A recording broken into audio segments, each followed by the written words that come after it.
The trial of the accused canal killer is almost over. Bryan Patrick Miller is accused of murdering two women back in the early 90s. Thanks for joining us tonight. I'm Mark Curtis. And I'm Kariba Devine. Team 12's William Pitts has more on what happened in court as both sides gave closing arguments. Before we begin with closing arguments, closing arguments, not to a jury, but to the judge. The defendant knew the nature and quality of his actions.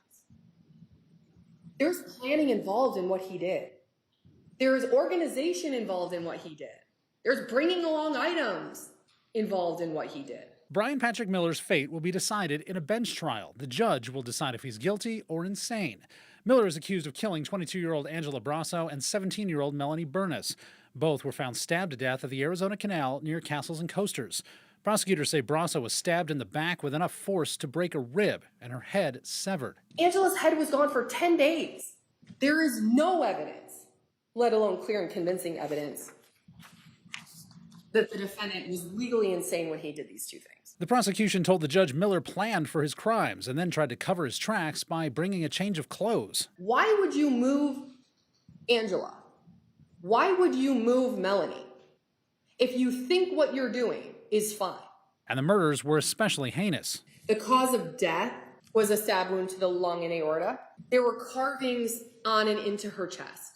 The Bryan who is sitting here in the courtroom today, the shy, quiet, awkward, sometimes goofy individual, is not the same Bryan who committed these offenses. Miller's attorneys admit he killed Brosso and Bernas, but they say he was insane and doesn't remember them. There's a much bigger picture about what is happening in Bryan at the time of the offenses. Miller's attorneys took the judge through Miller's entire life, from birth to now. They claim Miller's mother was abusive, and that led him to having dissociative disorder. Neglect, physical abuse, emotional abuse, cumulative early life trauma and adversities, all of those Bryan has in spades. Miller waived his right to a jury trial, so the judge will decide. Prosecutors have indicated they'll try for the death penalty if Miller's convicted.